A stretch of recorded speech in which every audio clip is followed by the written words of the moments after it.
بسم اللہ الرحمن الرحیم۔ السلام علیکم۔ قبیلہ بنی تے کے سردار حاتم طائی کے بارے میں یوں رقم ہے کہ ایک بادشاہ نے حاتم طائی کی اتنی شہرت سنی کہ بادشاہ نے محسوس کیا کہ اس کی شہرت، اس کا نام اور اس کی عزت حاتم طائی سے کم ہے۔ اب بادشاہ کا دل بغض اور حسد سے بھر گیا۔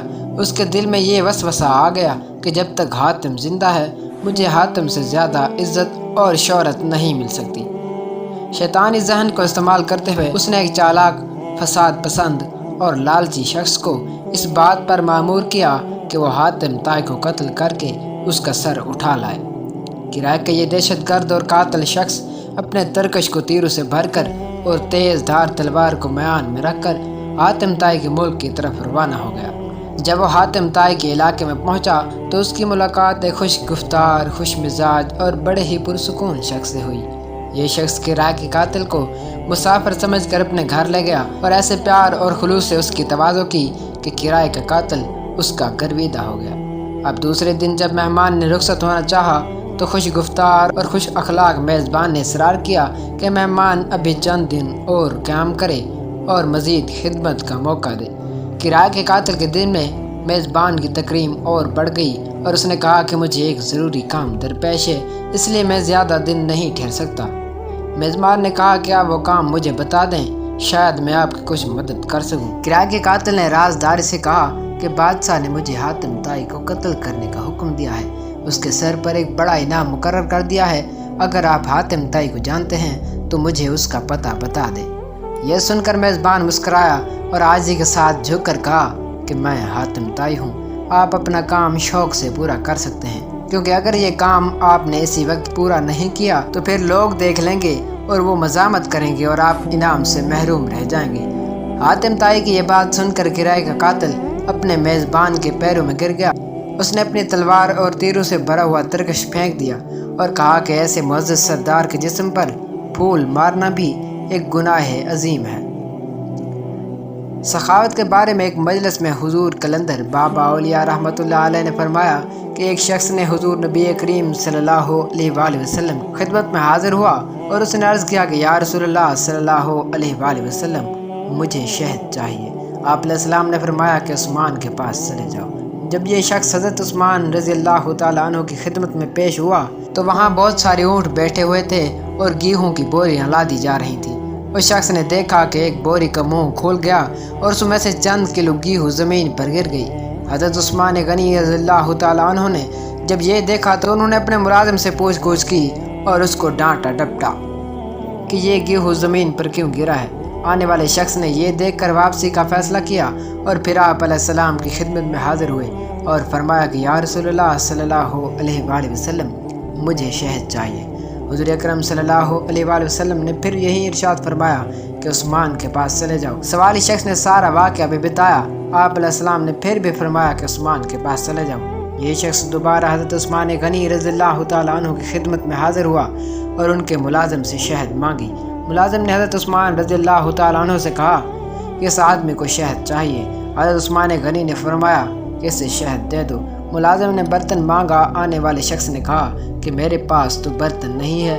ملازم نے پھر حضرت عثمان غنی رضی اللہ تعالیٰ عنہ سے عرض کیا کہ حضور، اس کے پاس تو شہد لینے کے لیے برتن ہی نہیں ہے۔ حضرت عثمان غنی نے فرمایا کہ شہد کا کپا اٹھا دو۔ آنے والے شخص نے کہا کہ میں کمزور آدمی ہوں، اتنا زیادہ وزن تو اٹھا نہیں سکتا۔ ملازم پھر حضرت عثمان غنی رضی اللہ تعالیٰ عنہ کے پاس گئے اور کہنے لگے کہ آنے والا شخص بہت کمزور ہے اور اتنی شہد اٹھا نہیں سکتا۔ حضرت عثمان رضی اللہ تعالیٰ عنہ کو ملازم کی بار بار مداخلت پسند نہیں آئی۔ ذرا تیز لہجے میں فرمایا کہ اونٹ پر لاد کر دے دو اور آنے والا شخص اونٹ پر شہد لے کر چلا گیا۔ یہ واقعہ بیان کر کے حضور کلندر بابا اولیاء رحمۃ اللہ علیہ نے فرمایا کہ مجھے اس بات پر حیرت ہے کہ ہر مسلمان دولت مند بننا چاہتا ہے، لیکن کوئی آدمی حضرت عثمان غنی رضی اللہ تعالیٰ عنہ کے طرز عمل کو اختیار نہیں کرنا چاہتا۔ روایت میں ہے کہ یمن میں ایک قبیلہ آباد تھا جس کا سردار حاتم طائی تھا۔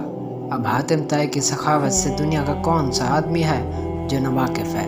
رسول اللہ صلی اللہ علیہ وآلہ وسلم کے زمانے میں کچھ لوگ جب قید ہو کر آئے اور آپ علیہ السلام کو یہ پتہ چلا کہ ان قیدیوں میں حاتم طائی قبیلے کی ایک خاتون بھی ہے تو نبی کریم صلی اللہ علیہ وآلہ وسلم نے ارشاد فرمایا کہ خاتون کو رہا کر دیا جائے۔ خاتون کو جب رہائی کی خوشخبری سنائی گئی تو اس نے یہ کہہ کر آزاد ہونے سے انکار کر دیا کہ میرے ساتھ قبیلے کے دوسرے افراد بھی ہیں۔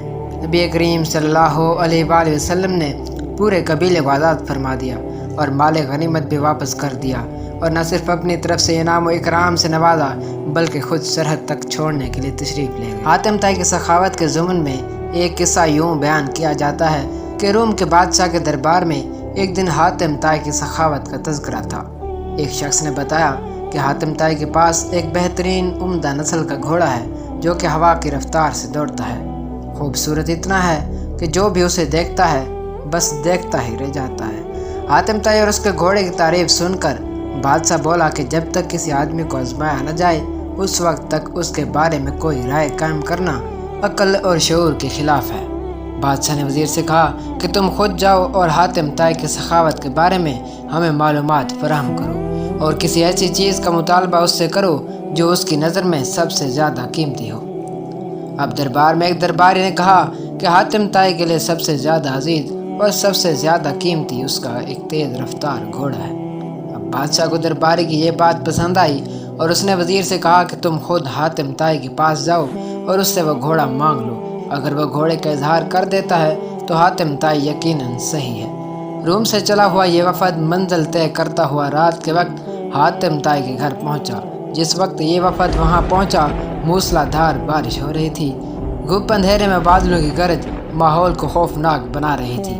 ایسے خراب موسم میں کسی مہمان کی مہمان نوازی کرنا تو دور، گھر سے نکلنا بھی ممکن نہیں تھا، لیکن حاتم طائی نے میزبانی کا حق ادا کیا اور مہمانوں کے تواضع اور آرام و آسائش کا پورا انتظام کیا۔ دسترخوان پر لذیذ بھنا ہوا گوشت کھا کر مہمان خوش ہوئے اور انہوں نے اپنے اندر سفر کی تھکان کی بجائے توانائی محسوس کی اور گہری نیند سو گئے۔ صبح کے وقت جب بارش تھم چکی تھی تو ہر چیز دھلی ہوئی اور صاف نظر آ رہی تھی۔ ناشتے کے دوران وزیر نے مہمان نوازی اور اظہار تشکر کے بعد اپنے آنے کا مقصد بیان کیا اور کہا کہ ہمارے بادشاہ کو آپ کے گھوڑے کے بارے میں بہت کچھ بتایا گیا ہے۔ گھوڑے کی تعریف سن کر بادشاہ چاہتا ہے کہ آپ اپنا گھوڑا بادشاہ سلامت کی خدمت میں نظر کر دیں۔ وزیر کی بات سن کر حاتم طائی افسوس کے ساتھ ہاتھ ملنے لگا اور بہت افسردہ ہو کر بولا کہ اگر آپ گھوڑا ہی لینے آئے تھے تو یہ بات آتے ہی مجھے بتا دینی تھی، لیکن اب میں مجبور ہوں اس لیے کہ میرا پیارا گھوڑا اب اس دنیا میں نہیں ہے۔ آپ کو تو پتہ ہے کہ پوری رات طوفانی بارش برستی رہی۔ میرے لیے یہ ممکن نہیں تھا کہ چراگاہ یا کسی اور جگہ سے کوئی جانور منگا سکتا، لہٰذا میں نے اپنے گھوڑے کو ذبح کر دیا اور اسی کا بھونا ہوا گوشت دسترخوان کی زینت بنا تھا۔ وزیر حاتم طائی کی یہ بات سن کر حیران رہ گیا۔ بادشاہ سلامت کو جب یہ سارا واقعہ جا کر سنایا تو اس نے بھی حاتم طائی کی سخاوت کی بڑی تعریف کی۔ امید کرتا ہوں کہ آج کی ویڈیو آپ لوگوں کو ضرور پسند آئی ہوگی۔ ایسی مزید ویڈیوز کے لیے ہمارے چینل ٹچنگ لائن کو ضرور سبسکرائب کیجیے گا۔